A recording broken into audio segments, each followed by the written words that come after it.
श्वास परवास, पार्श्व करो मत दास को, उदासिता का दास। ना तो सुर सुख चाहता, शिव सुख की ना चाह, तब तुति सरवर में सदा होवे मम अवगान।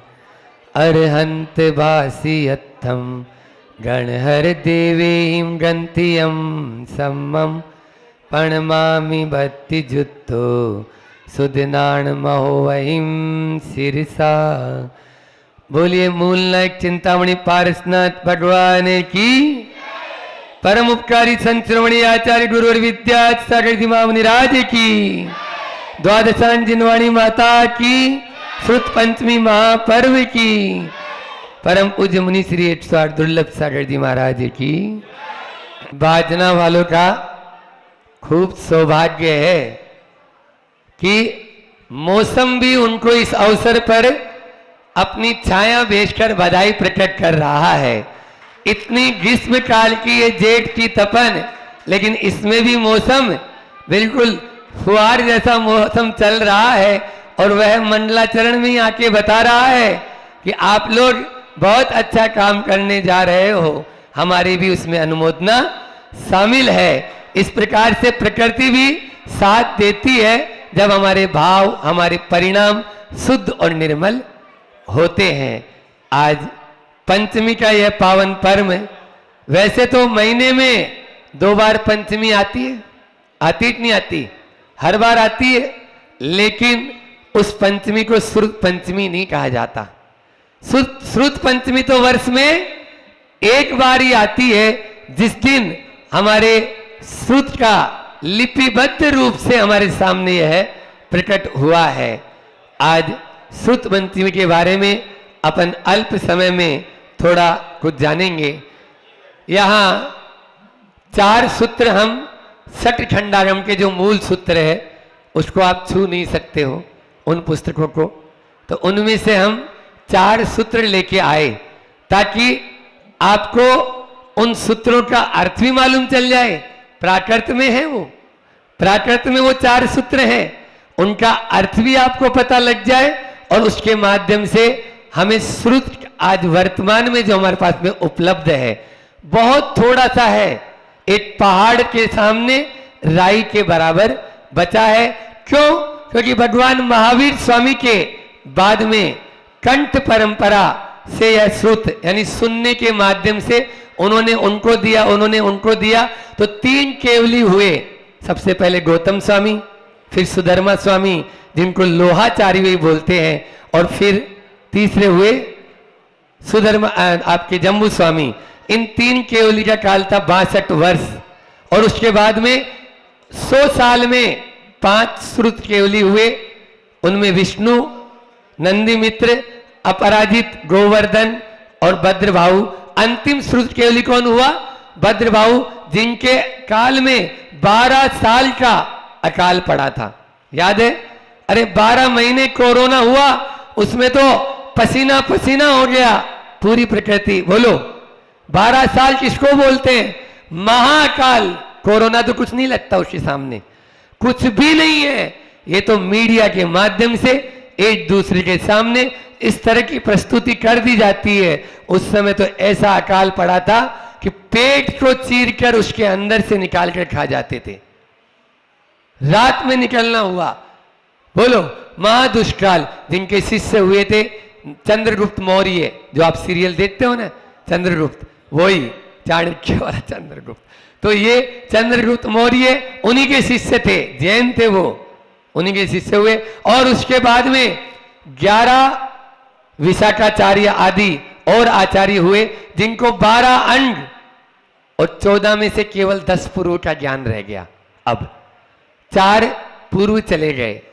12 अंग में, मैं 11 अंग नहीं बोल रहा हूं, क्योंकि 12वां अंग में अगर 14 पूर्व लेते हैं, ध्यान रखना, बहुत सारे मुनि महाराज भी या माता जी भी या विद्वान भी 11 अंग और 14 पूर्व बोलते हैं, उसमें पूरा द्वादशांग नहीं आता।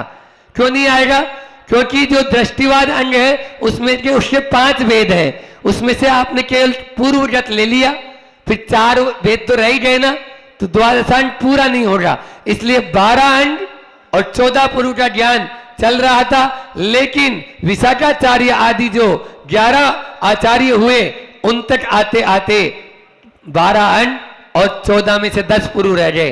फिर 5 आचार्य नक्षत्र आदि आचार्य जो हुए, उनमें 12 अंग और 14 पुरु का ज्ञान तो था, लेकिन वो 8 देश रह गया। कितना रह गया? 8 देश। उसके बाद में धरसेन एक आचार्य हुए, वो 683 वर्ष भगवान महावीर स्वामी से 683 वर्ष बाद जो दर्शन आचार्य हुए, उनके सामने केवल मात्र 8 देश अंश ज्ञान था उनको, और वो भी सुनने से चल रहा था, कंठ परंपरा से चल रहा था। एक दिन उनको रात्रि में स्वप्न आया और अंतिम पहर में जो वाक्य बोला वो आप लोगों को बोलना है मेरे साथ में, ठीक है? पहले मैं बोलूंगा, फिर आप बोलेंगे। ये सठ खंडागम का सूत्र वाक्य है। जय हो सुयो देवता। क्या आया? जय हो सुयो। आप लोग भी बोलो, जय हो सुयो देवता। हाँ, जय हो श्रुत देवता। श्रुत देवता आपकी जय हो। मुनि महाराज रात्रि में तो बोलते नहीं है, हालांकि अंतिम पहर था। स्वप्न के बाद में उनको आया कि 2 युवा बैल आ रहे हैं मेरे पास में, और अब जो ये श्रुत परंपरा है अब विच्छेद हो जाएगी, अब एक दूसरे के माध्यम से नहीं चल पाएगी। मुझे अपना ज्ञान ऐसे शिष्यों को देना है जो इसको लिपिबद्ध कर दे, लिख डाले, ताकि अब आने वाली पीढ़ी उसको पढ़कर भी याद कर सके, अन्यथा ये ज्ञान रहने वाला नहीं है। और ऐसे ही उस समय वो थे आपके जिस नगर, जिसको अभी गिरिनगर पहले बोलते हैं, गिरिनगर आया है सठखंडागम में, तो गिरनार जी, वहां एक यति सम्मेलन होने वाला था। वो अरद बली आचार्य के नेतृत्व में हजारों मुनि महाराज वहां आने वाले थे। उन्होंने लिखकर वहां पर संकेत भिजवाया कि आप जो है हमें 2 शिष्य ऐसे दें जो प्रकांड विद्वान हो, मेधावी हो, एक बार कहने पर याद कर ले, ऐसे शिष्य हमको चाहिए। ऐसे शिष्य वहां से महिमा, जो अभी वहां पर नगरी है उसका नाम जतारा नहीं है, सितारा नगरी। अभी जो वहां पर जिला सितारा है, मुंबई में जिला सितारा में महिमा नगरी नाम अभी भी है। तो कहां तो आपके गिरनार जी और कहां मुंबई, तो इस तरह से वहां सूचना भी जाई। वो 2 शिष्य आए, उन 2 शिष्य की परीक्षा हुई। अब बिना परीक्षा किसी को ज्ञान नहीं देते हैं। तो ये दूसरा सूत्र अपन बोलते हैं, 4 सूत्र बोलना है आपको। सूर्य परीक्षा हियेण निब्बुई कयेति। सूर्य परीक्षा हियेण निब्बुई कयेति, यानी श्रुत की परीक्षा के माध्यम से ही हृदय में सुख उत्पन्न हो सकता है। श्रुत की परीक्षा करने के बाद में ही हृदय में हियेण निब्बुई यानी सुख कयेति यानी करते हैं, वो सुख उत्पन्न करेगा। वो जो श्रुत है वो आपको, आप हर किसी को जिनवाणी बोल देते हो, ये तो अच्छा नहीं ना। कुछ भी हाथ में आया जिनवाणी, पत्रिका आई जिनवाणी, वो जनवाणी हो सकती है, जिनवाणी नहीं। हर किसी को जिनवाणी बोलने का यहाँ पर आपको अधिकार नहीं है। तो उनको परीक्षा करके उन्होंने मंत्र दिया।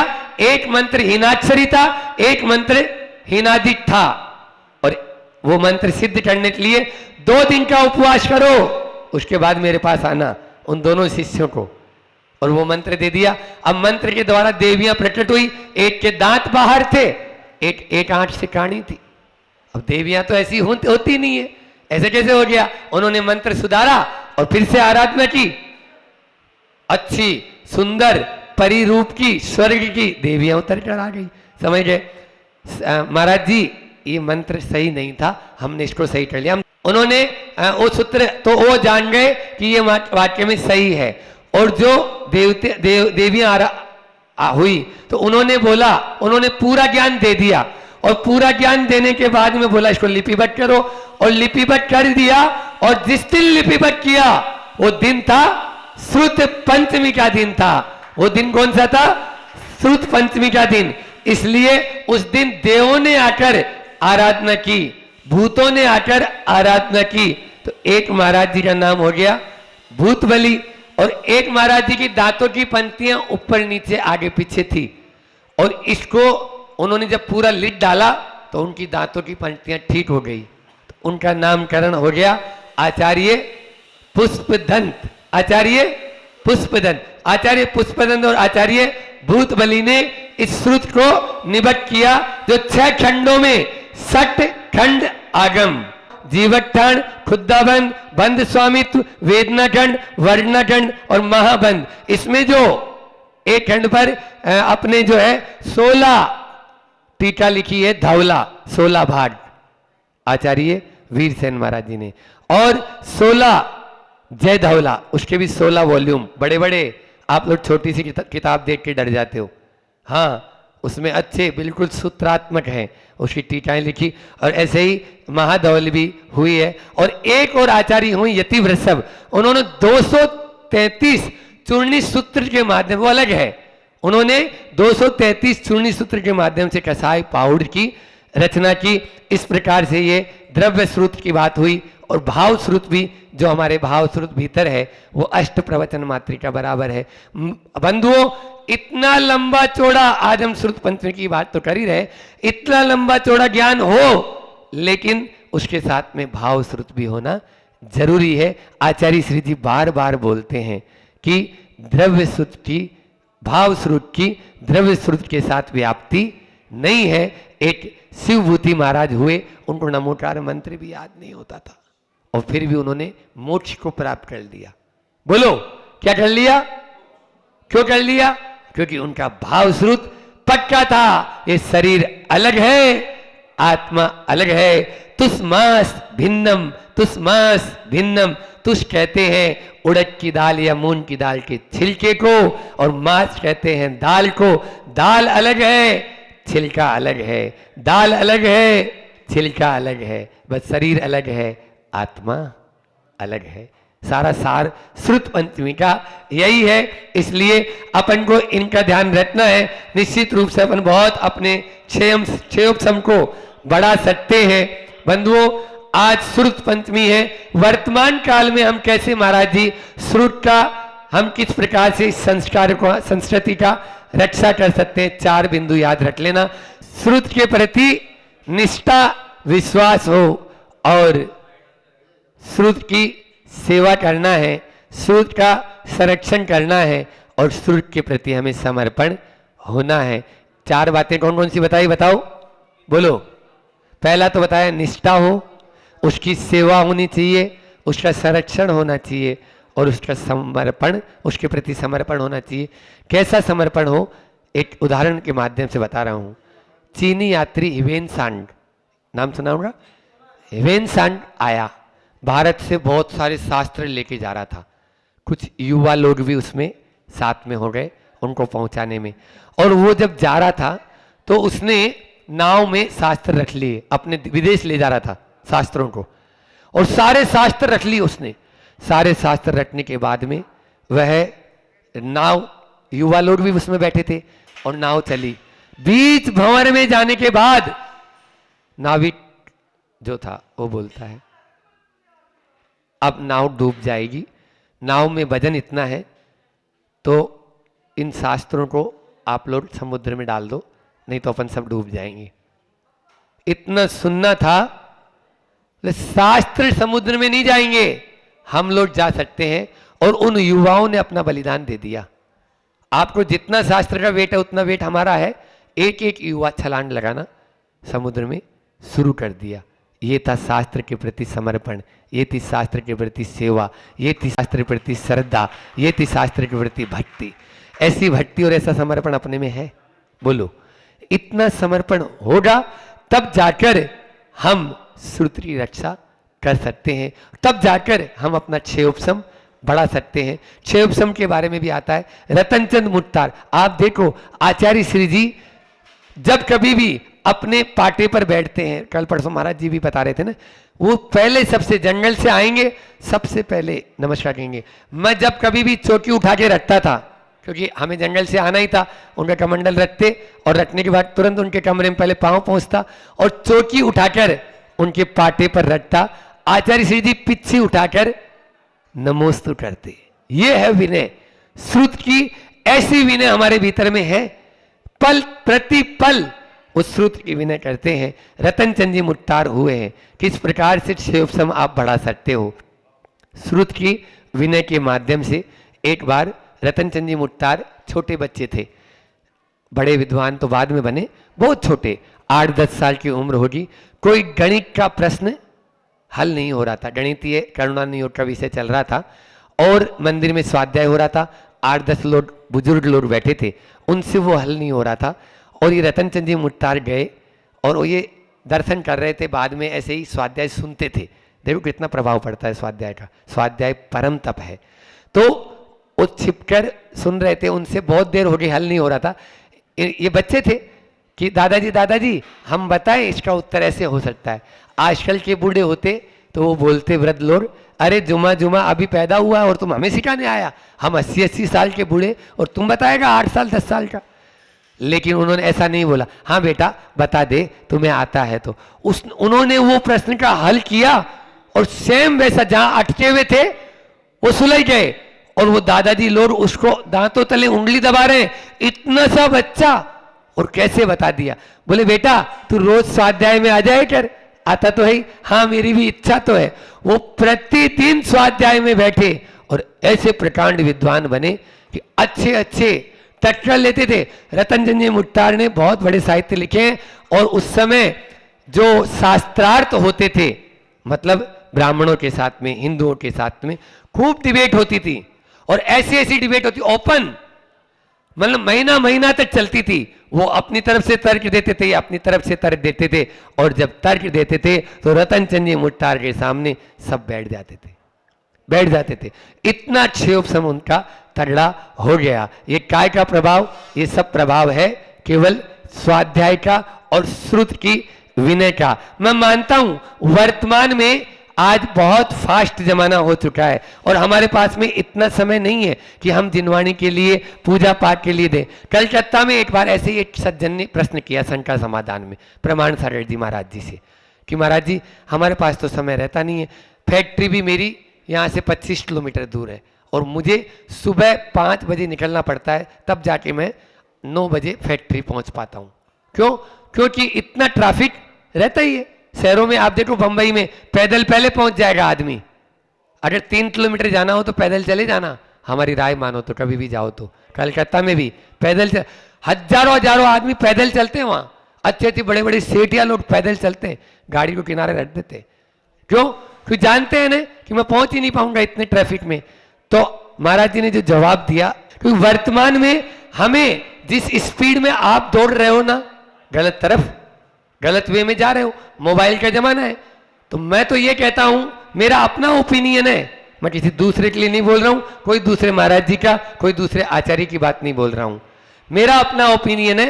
जितनी गलत दिशा में जितनी तेजी से आप दौड़ रहे हो, उसी दिशा में मुझे दौड़कर आपको अपनी भाषा में समझाना होगा, आपकी अपनी भाषा में समझाना होगा। ठीक है, आपके पास में गाड़ी लेके जाते हो, हाँ, तो आप गाड़ी में डिम डिम डिमा डिम लगा के चलते हो, 3 घंटा आप ट्रैफिक में फंसे हो, आप आचार्य श्री जी का प्रवचन लगा दो, आचार्य श्री जी का प्रवचन लगा दो, 3 घंटा का स्वाध्याय, शुद्ध स्वाध्याय हो गया।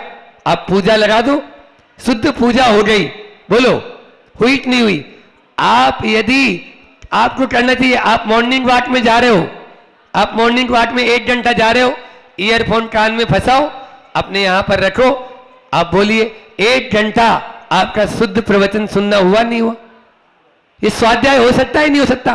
क्यों नहीं हो सकता है? आप अपने जीवन को इधर उधर की बातें मत करो। मैंने एक अभियान चलाया था, विद्यावाणी संकलन अभियान, क्योंकि मुझे बहुत पीड़ा हुई कि आचार्य श्री जी अभी हैं अपने सामने, उनकी आवाज सुन रहे हैं। एक दिन ऐसा आएगा कि आज उन दिनों को याद करो जब अपने पास में आचार्य श्री जी की वाणी नहीं होगी। और जो कैसेट होते थे, ऑडियो कैसेट, उनको कचरे में फेंक देते थे, तब मैंने उनको डिजिटलाइजेशन, डिजिटल जो होता है उस डिजिटलाइजेशन में लेके आया कि भैया उनका अपन पुनरुद्धार करें। उसमें 8-10 ब्रह्मचारी पूना आदि के ब्रह्मचारी बहुत अच्छा सहयोग किए और वो आज अपने पास 20,000 से अधिक प्रवचन आचार्य श्री जी के हैं। बोलो, पूरे जीवन भर नहीं सुन पाएंगे। अकेले सर्वार्थ सिद्धि की 400 से ऊपर क्लास है, 450 क्लास, 450 दिन की सर्वार्थ सिद्धि, 450 दिन की राजवार्तिक सुन पाओगे? अरे ताउम्र लग जाएगी तो भी नहीं सुन पाओगे। आप सुनिए, ये स्वाध्याय कीजिए, आप मंदिर में लगाइए, आप अपने यहाँ पर एक टेलीविजन लगा लीजिए, उसमें आचार्य श्री जी को प्रतिदिन सुनिए। कौन मना कर रहा है? एक समय सीमा निर्धारित कर लीजिए। ये स्वाध्याय का शुद्ध रूप होगा और तीर्थंकर की देशना होगी। इस अभी वर्तमान में जो तीर्थंकर है, चलते फिरते तीर्थंकर है, उनकी देशना सुनने का लाभ आप ले पाएंगे। ये निश्चित रूप से करें। आज श्रुत पंचमी का अवसर है, तो मैं सबसे यही कहना चाहूंगा, इस अवसर पर अपन इन चीजों का लाभ ले, ताकि 108 गुरुवाणी इसमें बढ़ चढ़कर हिस्सा ले रही है। दिनेश जी गंगवाल जो मुंबई में है, वो अपना पूरा इसके लिए सर्वस्व न्योछावर करने के लिए समर्पित है। अभी जो प्रवचन भी चलते हैं हम लोगों के, वो भी उनके द्वारा प्रसारित हो रहे हैं। आप लोग चाह रहे हैं, मैं भी चाहता हूं सब प्रवचन सुने, लेकिन इसके लिए आगे आना होगा और इन तीर्थंकरों की, इन भगवंतों की, इन ऋषियों मुनियों की वाणी को सुरक्षित करके आगे पहुंचाने होगा। जब ही हमारा यह श्रुत पंचमी महापर्व मनाना सार्थक होगा। इतना ही रखते हैं। निश्चित रूप से हम लोग श्रुत की आराधना में लगे हैं, तो एक भजन है, वैसे पूरा बोला नहीं बोलेंगे, उसका मुठड़ा बोल देता हूं ताकि आप लोग समझ जाएंगे। भजन सागर जी, कटनी में एक भजन सागर जी हुए, उनके द्वारा रचित यह भजन है, मुझे बहुत प्रिय है। ठीक है ना?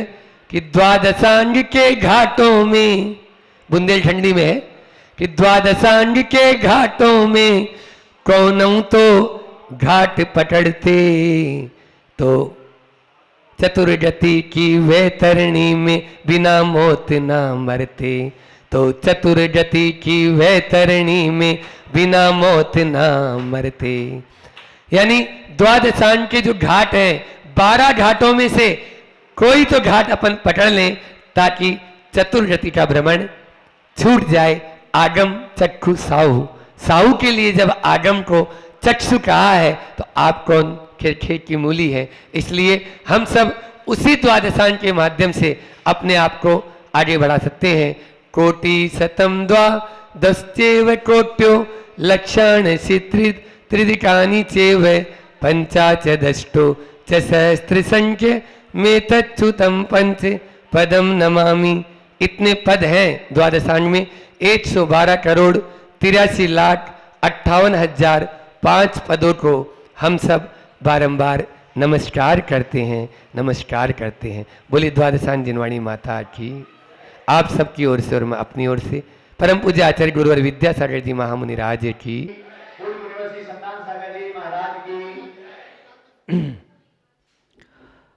बाल बढ़ाकर देवानंद बनने की वजह ज्ञान बढ़ाकर विवेकानंद बनना, ज्ञानानंद बनना बहुत अच्छा है, ज़्यादा अच्छा है। बाल बढ़ाकर देवानंद बनने की अपेक्षा ज्ञान बढ़ाकर विवेकानंद या ज्ञानानंद बनना बहुत अच्छा है। आज का ये शुद्ध पंचम महापर्व, उस पर अपन बोल प्रारंभ कर रहे हैं। व्यापार में कर्ज बढ़ना नहीं चाहिए, शरीर में रोग नहीं बढ़ने चाहिए, जंगल में मकान में आग नहीं लगनी चाहिए, शहर की नदी में बाढ़ नहीं आना चाहिए, वातावरण में प्रदूषण नहीं होना चाहिए।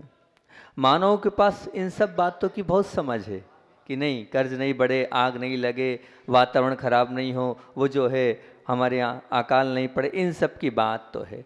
और पर सिर पर बाल नहीं बढ़ना चाहिए, इसकी क्या है? सिर पर तो बाल बढ़ना ही चाहिए, फैशन आ गई है।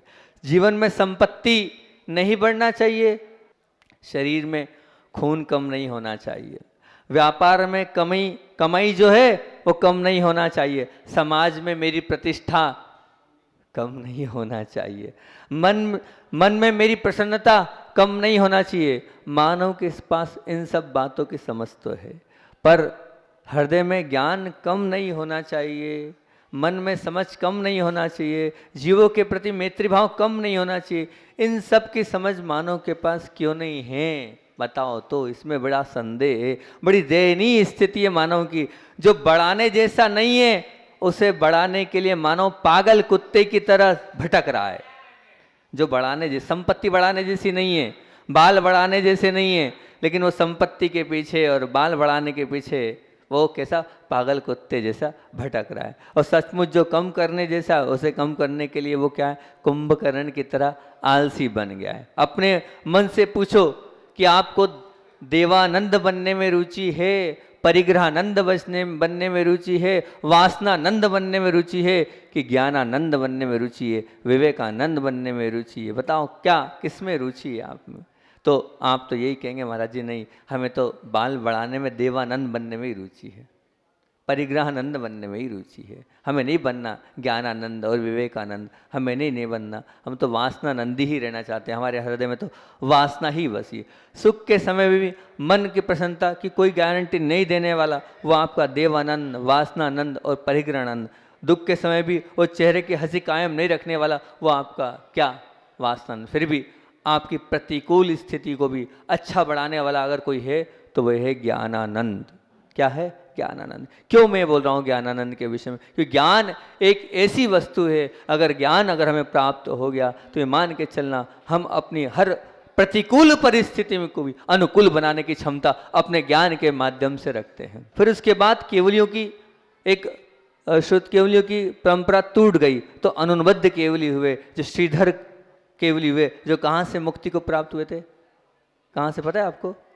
कुंडलपुर से प्राप्त हुए थे। फिर उसके बाद और अन्य आचार्य हुए जिनका काल 100 वर्ष था। फिर उसके बाद विशाखा आदि आचार्य हुए, उनका काल 183 वर्ष था। फिर 11 अंग के धारी जो नक्षत्र आदि आचार्य हुए, महाराज जी ने सब बता ही दिया। 220 वर्ष का वो काल था और उसकी कहानी लगभग बता दी। एक बात थोड़ी सी उसमें और विशेष जोड़ देता हूँ कि जो महिमा नगर में थे और गिरी नगर मतलब गिरनार जी के पीछे एक गुफा है, उस गुफा में अगर आप 5वीं टोक से निकलेंगे तो 5वीं टोक से पीछे की ओर मुड़ना, पीछे की ओर मुड़ेंगे तो लगभग 20 मिनट का रास्ता है। जो हम स्वयं ब्रह्मचारी थे तो उस गुफा में गए थे। उस गुफा में, जिस गुफा में धर्षण मुनि महाराज को ये विचार आया था कि मेरा ये शुद्ध विक्षिप्त हो जाएगा, क्योंकि अंग का भी ज्ञान नहीं था, अंग के अंश का ज्ञान बचा था। अब इस अंग के अंश के ज्ञान को सुरक्षित रख सकूं, ये भाव उस वक्त उनके आए थे। और तब उन्होंने वहां से एक पत्र प्रेषित किया था। और पत्र प्रेषित करने के बाद बाकी तो महाराज ने बता ही दिया कि 2 मुनिराज आए थे। वो 2 मुनिराजों को पूरा कराया और कराने के बाद आज्ञा दी, अब आपको यहाँ नहीं रहना है। उसकी बात 2 मिनट और बता देता हूँ। अब आपको यहाँ नहीं रहना है दोनों को। बोले गुरुजी क्यों? बोले जितनी आज्ञा है उतना सुनो, अब आपको अंकलेश्वर चातुर्मास करना है। तो बोले जैसी आज्ञा। तो जो दूसरे मुनिराज थे, नाम रखा था पुष्पदंत और भूतबली, उन्होंने कहा ठीक है, जो गुरुजी कह रहे हैं चुपचाप सुनते चलो। इनने कहा यहाँ नहीं रहना, ठीक है, जो आज्ञा गुरुजी। आप लोगों को अंकलेश्वर जाके चातुर्मास करना है, वहाँ प्रभावना करना है। वहाँ पहुँचे। वहाँ पहुँचने के बाद दोनों मुनिराजों ने चातुर्मास किया। चातुर्मास के बाद पुष्पदंत जी अलग और भूतबली जी अलग अलग हो गए। अलग अलग उनके दोनों आचार्य हुए, दोनों के संग हुए। अब पुष्पदंत जी को लगने लगा कि मेरा समय अब शेष नहीं है, तो उन्होंने अपने भांजे जिन पालित को दीक्षा दी और दीक्षा देने का तो मुनि बनाया और 20 परूपणाओं की खुद उन्होंने लिखी, 20 परूपणाएं। और 20 परूपणाओं लिखने के बाद का अब आपको मेरे जो भाई हैं उनके पास आपको जाना है, जो भूतबली जी हैं उनके पास जाना है। ये ग्रंथ जो 20 परूपणा मैंने लिखी ये ले जाना, और बाकी के जो आगे का काम वो कौन करेंगे?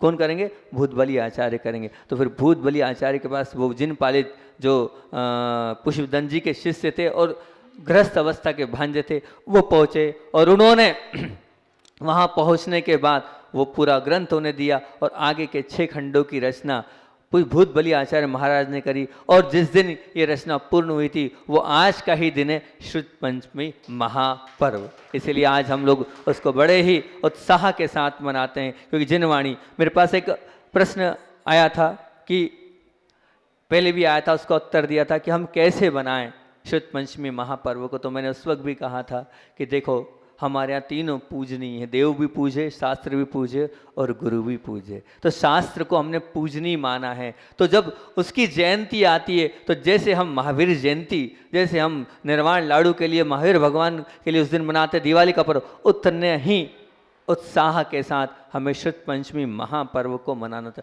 उतनी ही आस्था, उतनी ही भक्ति हमें आज के दिन भी शुद्ध पंचमी के दिन दिखाना चाहिए और बहुत अच्छे से मनाना चाहिए। तो उस दिन क्या क्या करें, तो मैंने उस दिन आपके सामने रखा था कि माँ जिनवाणी की क्या आप शोभा यात्रा निकालें। हमने सुना है, उस दिन तो आपको घोषणा करनी थी कि माँ जिनवाणी की शोभा यात्रा निकलनी है। आप लोगों को शोभा यात्रा भले ही छोटे रूप में निकालो, लेकिन माँ जिनवाणी के प्रति विनय होगी अगर आप माँ जिनवाणी की प्रवचन के बाद शोभा यात्रा निकाल दें। थोड़ी यहीं के ही निकाल लेना, एक राउंड लगा लेना, लेकिन मैं तो मानता हूँ माँ जिनवाणी की शोभा यात्रा आपको निकालनी चाहिए। उससे आपकी माँ जिनवाणी के प्रति श्रद्धा व्यक्त होगी। और शुद्ध पंचमी की पूजन तो आपने करी है, और जो भक्तियाँ आज अपन ने करी, ऐसी भक्तियाँ अपने को करना चाहिए। दूसरी बात, आज के दिन विशेष तौर से ग्रंथों का संरक्षण, संवर्धन और उन पर कवर आदि चढ़ाना चाहिए, क्योंकि आज माँ जिनवाणी का दिन है, तो माँ जिनवाणी को व्यवस्थित करने का दिन है, तो करना चाहिए। और क्या क्या आवश्यकताएं आपको देखना चाहिए कि अलमारी की आवश्यकता है, शास्त्र में कवर की आवश्यकता है, और किस प्रकार की आवश्यकता, वो सब कुछ करना चाहिए। यहाँ तक कि मैंने ये भी कहा था कि इस दिन शुद्ध की महिमा पर धर्म सभा का आयोजन होना चाहिए और सभी के विचार लेना चाहिए। अगर आप चाहें तो आज शाम को आप दीदी के माध्यम से या और जो शुद्ध को जानने वाले हैं, उन शुद्ध को जानने वालों को आपको बुलाना चाहिए और शुद्ध की महिमा का बखान होना चाहिए, जिससे उसके प्रति बहुमान होगा। और यहाँ तक कि इतना भी है कि ये शुद्ध जिनके पास है, जिनके पास है, उन शुद्ध को जानने वाले विद्वान हैं, उन विद्वानों का भी यथा योग्य सम्मान होना चाहिए, ताकि ये परंपरा वो विद्वान को लगे कि हाँ हमारे पास ज्ञान है, उस ज्ञान की कोई कीमत है, तब तो वो लोग आगे बढ़ते चले जाएंगे। आज जो पूज्य सुधासागर जी महाराज जी ने सांगानेर जैसी संस्था की स्थापना करी है, जो विद्वानों को आज तैयार कर रहे हैं, ऐसी संस्थाओं की स्थापना होती रहना चाहिए और उसको संभल देने का कार्य आप लोगों को करना चाहिए। उसी से माँ जिनवाणी आगे बढ़ती चली जाएगी, आगे बढ़ती चली जाएगी। और दूसरी बात मैंने आपसे कही थी कि आज के दिन आपको कोई ना कोई जिनवाणी माँ, कोई ना कोई शास्त्र अवश्य मंदिर में भेंट करना चाहिए, क्योंकि आपने शुरू से सुना है कथानक, कौन सा उस वो जो गोपालक था, कौन था, क्या नाम क्या था उसका, हैं? नहीं गलत बता रहे हो। कौन से? हाँ, कौंडलेश। उस ग्वाले ने किसको दी थी? उसने वो किसको दी थी? किन्हीं महाराज तपस्वी साधु को दी थी। और आगे जाके वो क्या बने? तो बोले वो आके आचार्य कुंद बने। एक छोटा सा ग्रंथ भेंट करने में आचार्य कुंद बन गए और इतने सारे महान समय सार, प्रवचन सार आदि ग्रंथों की रचना कर दी। तो आप लोगों को भी चाहिए कि आप जिनवाणी माँ जिनवाणी मंदिर में विराजमान आज अवश्य करें। और अगर मान लो आपके नगर में साधु परमेष्ठी हैं, आरिका हैं, त्यागी वृत्ति हैं या विद्वान हैं, जो मिले उनको आप भेंट दें कि कम से कम जिनवाणी हम आपको देते हैं, आप इसका स्वाध्याय करें। ये आपको आज करना चाहिए। आज का दिन इस चीज़ का है, तो इस दिन को तो ये करना ही चाहिए। और फिर उसके बाद मैंने एक और बात आपसे बोली थी कि आप अपने मित्र लोगों को, संबंधी लोगों को आप आज उपहार में दे जिनवाणी, और ऐसी जिनवाणी दे उसके योग, जैसे जिन सरस्वती है, कर्म कैसे करें हैं, और भी अन्य ग्रंथ, श्रेणिक चारित्र है, ये देना चाहिए। ये परंपरा होनी चाहिए। क्या हम क्षमावाणी के कार्ड लेते देते हैं, ऐसे ही जैसे हम लड्डू चढ़ाते हैं, ऐसे ही ये जिनवाणी के लिए आपकी आस्था होगी। आप अपने रिश्तेदारों से, अपने मित्र वर्गों से, अपने मिलने जुलने वालों को एक एक जिनवाणी भेंट करें। क्या करें? जिनवाणी भेंट करें, इससे भी बहुत अच्छा होगा। और उसके बाद मैंने आपसे कहा था आज से कोई ना कोई ग्रंथ अवश्य प्रारंभ करें। जिनवाणी को पढ़ने का कार्य आज से अवश्य प्रारंभ करें कि हाँ भले एक पेज पढ़ेंगे लेकिन हम जिनवाणी को अवश्य पढ़ेंगे। इसका आप नियम लेके हाँ 1 पेज 2 पेज हम निश्चित तौर से पढ़ेंगे ही पढ़ेंगे। और ये भी कहा था आप जब पढ़ते हैं तो पढ़ने के प्रारंभ में एक वस्तु का त्याग करना, ताकि वो जो वस्तु का आप त्याग करोगे वो जिनवाणी माँ के प्रति आपका बहुमान रहेगा कि हाँ ये जब तक ग्रंथ पूरा नहीं होता है तब तक के लिए फलानी वस्तु का त्याग। लेकिन जो वस्तु हम खाते हैं उस वस्तु का त्याग, जो नहीं खाते हैं उस वस्तु का त्याग आप मत करना है, तो कोई मतलब नहीं त्याग करने का। तो ऐसी वस्तु का त्याग करके आप ग्रंथ प्रारंभ करें। फिर मैंने आपसे और कहा था, क्या कहा था कि इस दिन कोई ना कोई इष्टोपदेश, तत्वार्थ सूत्र या जो पाठ होते हैं उन पाठों का भी आप स्वाध्याय प्रारंभ कर सकते हैं कि हाँ भैया, आज से लेके अगली वर्ष तक, शुद्ध पंचमी तक, या तो इष्टोपदेश का पाठ प्रारंभ करता हूँ, या फिर तत्वार्थ सूत्र का पाठ प्रारंभ करता हूँ, या छह ढाला का पाठ प्रारंभ करता हूँ, या और जो आपको लगता है वो मैं पाठ आज से प्रारंभ करता हूँ। क्योंकि आमनाय स्वाध्याय, इसको आमनाय स्वाध्याय में कहा, स्वाध्याय के 5 भेद कहें, उसमें आमनाय भी आता है। नहीं रखते कि समय अपना हो गया। बोलिए आचार्य भगवान विद्यासागर जी महामुनि राज की।